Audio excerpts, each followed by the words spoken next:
Okay, good morning, a good Tavach to everybody.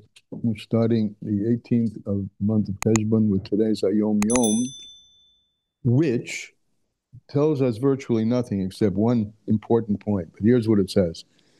It says, at this point, meaning if you look at the Hebrew side of this, there appears in the Hebrew text lots of emendations, notes on Torah or on this week's Sedra.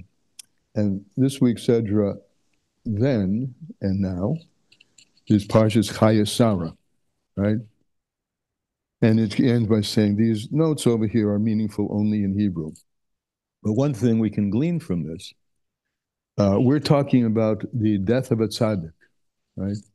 And how the death of a tzaddik releases energies that are so powerful that they come down from the highest, reach deep into the deepest levels and highest levels and come down and are influential even more than when the tzaddik was alive. That's where we started the previous letter. And that's how Chaya Sarah starts. The question, is always asked, why does the parsha, the life of Sarah, start with her death? So we are answering that, interestingly enough, in our Tanya class, because the illumination of the tzaddik is more revealed after the tzaddik passes away than it was when the tzaddik was confined to the limits of the body. So we'll go into it now. Lessons in Tanya. If you're looking at this book, it's on page 193. And if you're looking in this book, Kuti Amorim in Hebrew, it's on page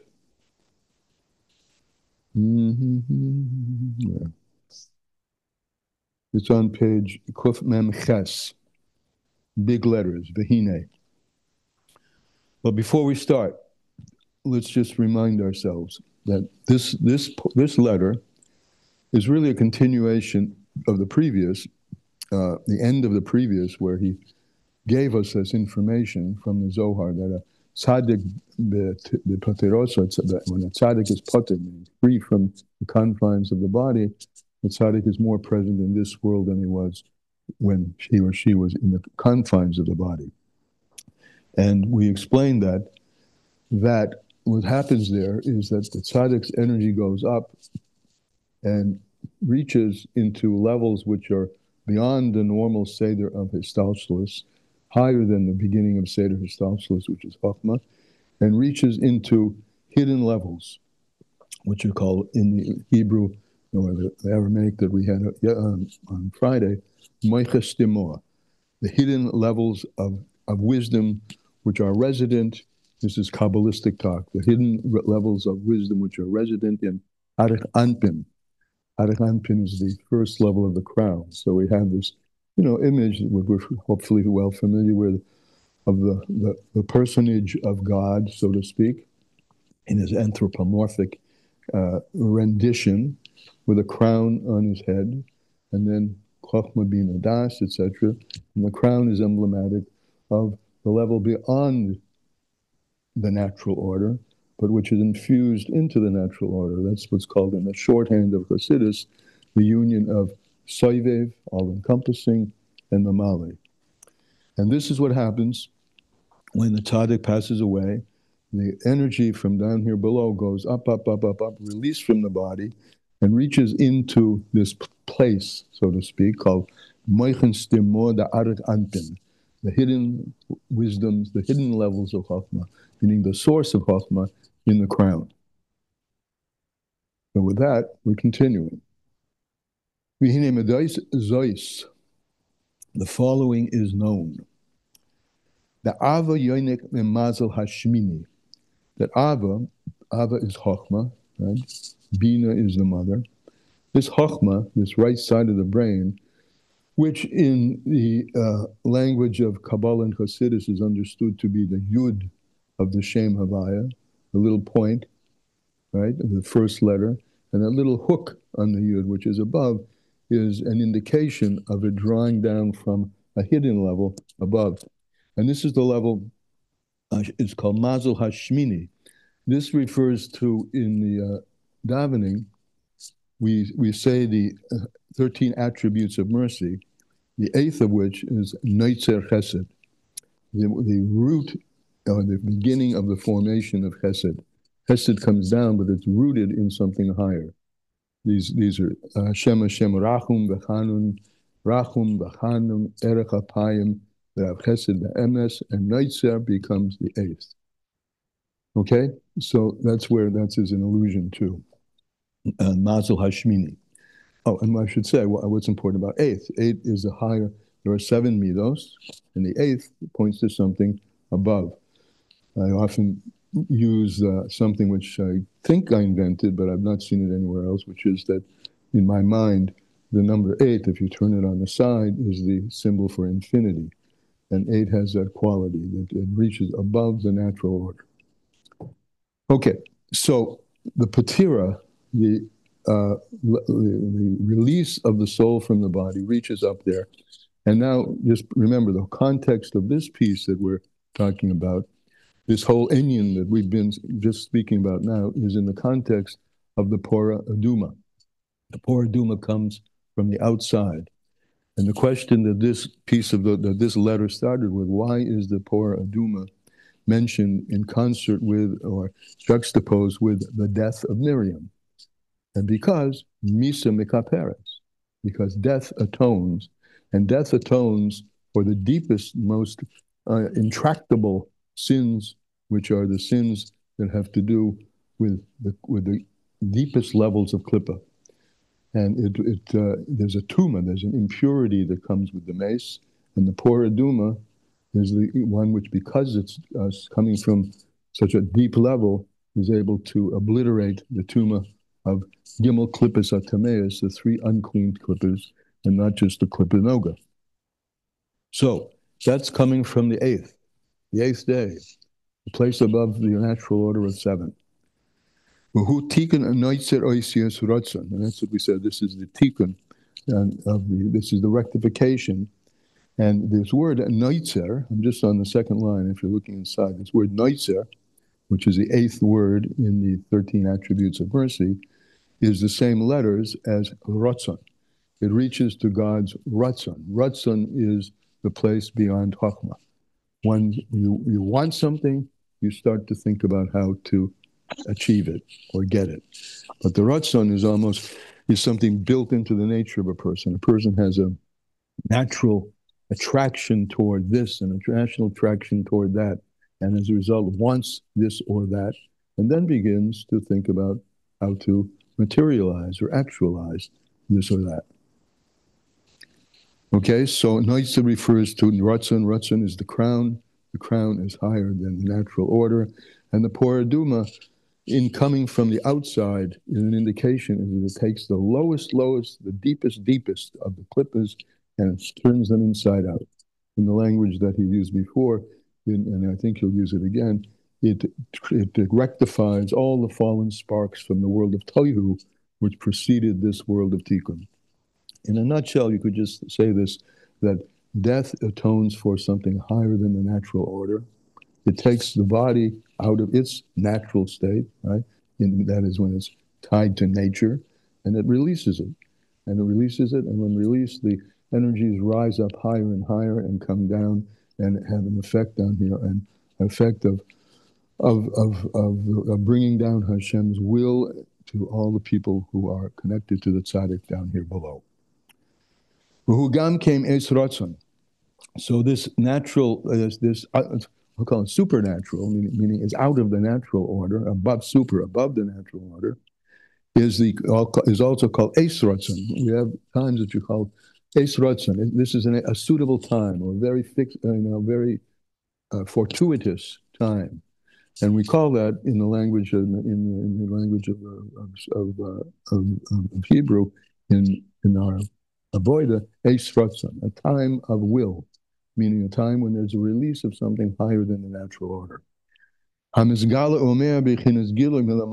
it comes down, I'm on the third line now in the Hebrew, which is revealed and which shines, radiates in a manner of revelation, from above to below, be'ez petiras tzadik, tzadiki elyon, in the time of the passing away of the tzaddik, who is called the tzadiki elyon, the righteous of the supernal levels, Oivdei Hashem ba'ava u'b'mesiras nafshem, who served Hashem with a love and with a complete given overness of themselves to Hashem, b'chayehim, in their lives.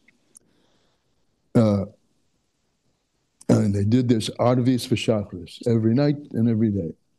Krishma, right? The Krishma is the time we say twice a day Krishma, and what do we declare? V'ahavta, right? So that the love that we have for God is explicitly mentioned. We mention it explicitly in our prayers every day, twice a day in Shema. And with this, we raise what's called the feminine waters, the water of the feminine meaning the receptive waters. We have been receiving life from Hashem from above to below, so we're called the feminine. And anything that's in a position of receiver to a giver is called a feminine in relation to a masculine. So this is called Mayim Nuchvin. And we raise this Ava V'ima, up high, the Krishma, Yahavta Hashem Elokecha b'chol levavecha, with the entirety of your heart. Your heart, Bina Liba, the understanding is what reaches the heart. And so twice a day we do this, and twice a day this is raising up from below to above. The Talmud Torah, also when we learn Torah, the Mechochma Nafkes, which Talmud Torah comes down from God's sphere of Chochma, his right side of his so-called brain, and we engage with it down here below. And when we engage in it, we're now propelling the notion, the energies of Chochma from below to above. And this is what's the old saying, what goes up must come down. Right? You throw a ball up, must come down.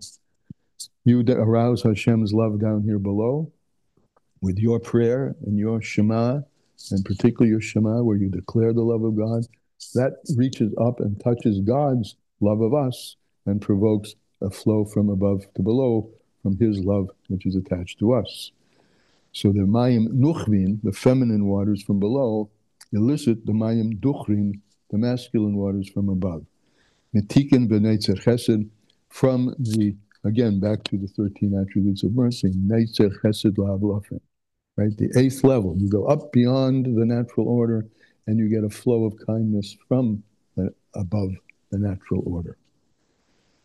And these are all, think of these are words, I think Elisha and Marshall, these are words of consolation, yes. They're consoling the family of Levi Yitzchak with an understanding and hopefully a feeling of the connectedness that remains, and not only the connectedness that remains with the ones who passed away, but the deeper level of connection that's now available as a result of the passing away. And these great lights that we've been speaking about, they are revealed at the time of the Tzaddik's passing away. As is known. That all the work that a person does down here below in the lower world while he's alive, Lamaila gets lodged up above in the higher levels, in a concealed way. That all that love which is risen up above and is contained in the highest levels is Mizgala Umer Bebechinas Gilim Ilamayla, becomes revealed and shines, radiates, and is revealed from above to below, Be'ez Peterosoi, at the time of one's Petira. So that's one of the reasons the Yortzeit is so important, because the Yortzeit is the time of that moment when this occurred in the first place. And so that's as it were, you could think of it as a recapitulation of that time when this happened in the first place, which is the result of which is the release of great, great lights from above every time we reach the Yortzeit of a person who passed away.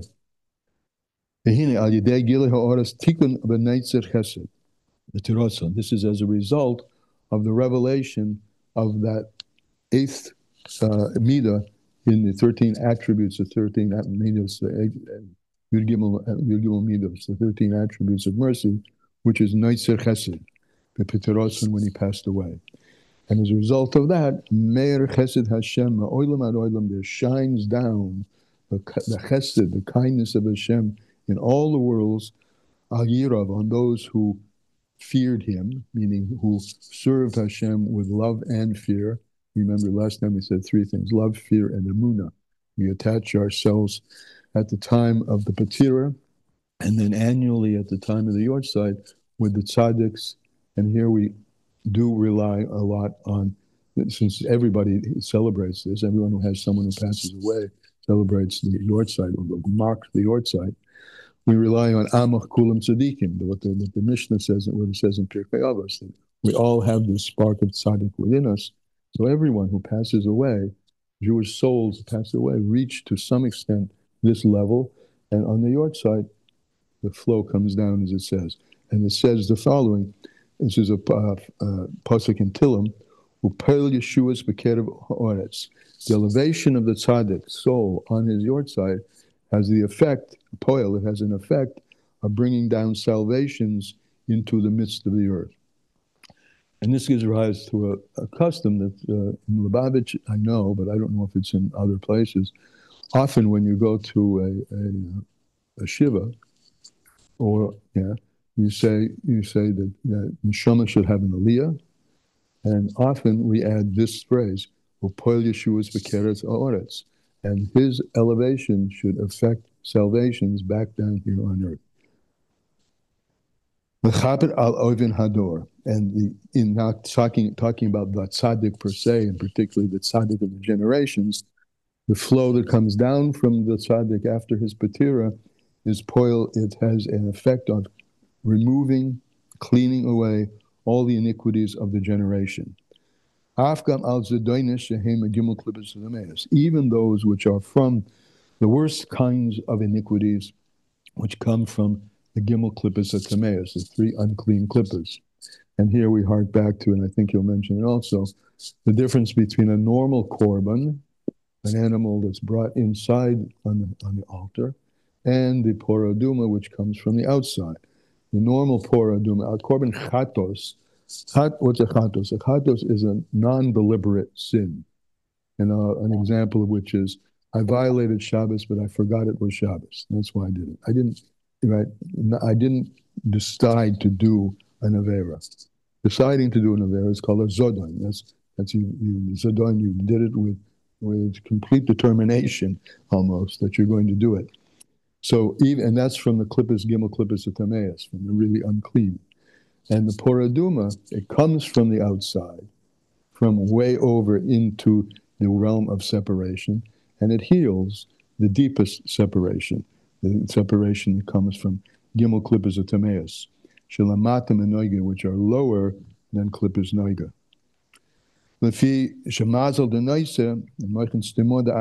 Because this mazel, this constellation of energy from the hidden levels of Hashem, which is from Arachanpin, the lower level of the crown, which is the Moker Habirurim, which is the source of all rectifications, this Chapach HaShecha, and that transforms darkness into light. And the darkness, where does the darkness come from? The darkness comes from the Shviras HaKelim, the brokenness of the vessels, right? I mean, all this I know needs a lot of elaboration, and I hope maybe you'll ask some questions or we'll discuss it if you want to. But remember, one of the things I've mentioned a few times, one of the reasons that that is brought in the language, in the teachings of Kabbalah and Chassidus, one of the reasons that Bereshis, the beginning begins with a Beis.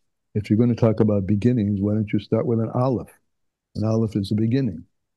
And the reason is because this is the second order of creation.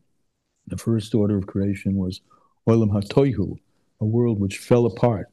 It fell apart because the lights were so enormous and the Kalim were so, relatively speaking, small and couldn't contain it, that all these huge lights fell down and down and down. That's one of the secrets of why avoid the Bapoil Mamish, doing service of God in the physical, is the ultimate and the whole purpose of the Torah, because the physical, the lowest, is where the highest sparks are embedded. And the lowest are covered, yes, in darkness. You don't see them. But the old expression, there's an advantage of power that comes from lights which are in the darkness, right? Overcoming darkness, breaking through, reveals great, great lights. And so that's called Shvirus HaKelim.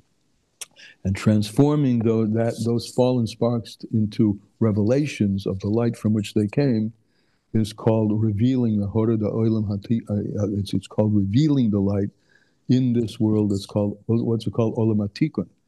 This is Olam HaTohu, the world of Tohu, boy, and confusion. This is Olam HaTikun. What's Tikun? Tikun means rectification, right? The whole purpose of ourselves down here below is to rectify and bring back and expose the lights of Tohu which had fallen. Masha'en Kain, the Karbanis Sha'al Gavam is bad, as I said earlier, the Karbanis which are brought inside, which are called Chatos, She'enim Mechaprin Ela Al Chas Chatos is something you did unintentionally, a shoygeg. She'ein Mizgavris Nefesh HaBaham Shebenoiga, that's from Klippus Noiga. It's from the light clippers, not from the dark clippers. Which is Likutei Torah, as is written in the Likutei Torah, Parshas Vayikra, in the Parsha on Vayikra, Parshas Porah. And that's why the death of Miriam, is juxtaposed to the Porah Aduma, because the Porah Aduma, which comes from the outside, rectifies the deepest level of impurity, which is the pure impurity of death. Ma'apora Makaper, it says, just like the Porah, the cow, the red heifer atones, so death also atones. Yalkid Parsha Shmini, and in Yalkid in the eighth parak, interesting, right? Shmini is what we've been talking about, that level which is higher than the natural order. So in Yalkid Shmini, right, which is eighth, speaks about that also. And in the Haggadah, it speaks about, in the note there, it says, Mechatois, and it talks about the water of purification. And it's speaking about, in Yalkut Shmoini, the Midrash, the same topic we've been talking about here. So that was what he wrote to the family of Levi Yitzchak, to comfort them, to know that his death is bringing huge amounts of energetic, of new life into this world. Okay. So yes. When I went to the Ohel together with Sarah Balkany, her maiden name is Rabashkin. She's Shalom Rabashkin's sister. So she said, as we were leaving the Ohel, she said to me, Poel Yeshuos B'Karev Haaretz. Right. So it wasn't on a yard site, but it seems to me that she meant that anytime you go to the Ohel, the Tzadik, who is B'Karev Haaretz, will be Poel Yeshuos. Like, could be. That's the bracha that she said. And I'm assuming that, like, she's not the first to say it. I'm assuming let me just add some. It's not so much that she went to the oil, but she's noting that these aliyahs and this are going on constantly. The day of the yard site, it's a big deal, but the tzaddik is continually rising, right? Because it's infinite, and as he or she continually rises, there's always more flow coming down. So it's more just a recognition that the soul is rising, and that it's Poel Yeshua's B'Karev Haaretz. And another thing I wanted to also say, which I never understood it, like, there's always, when you go to the Ohel, when you go to other Kivrei Tzadikim, you will always find a box where you could give tzedakah. And this is because then you are going to have a hiskashus with the tzaddik. Good. Because you're giving that tzedakah le'ilui nishmas, that tzaddik. Yes. So, good. And we learn here about the greatness of tzedakah. Yep. So that tzedakah, that strengthens the hiskashus with the tzaddik. Absolutely. Beautiful. Thank you. So, like, a person can say, I gave tzedakah already today. What's this pushka here? Just put something in, because that's specific to hiskashus with the tzaddik. Absolutely. Thank you. Anybody else? All right, then. We'll see you tomorrow in Mirza Hashem. Same time, same virtual place.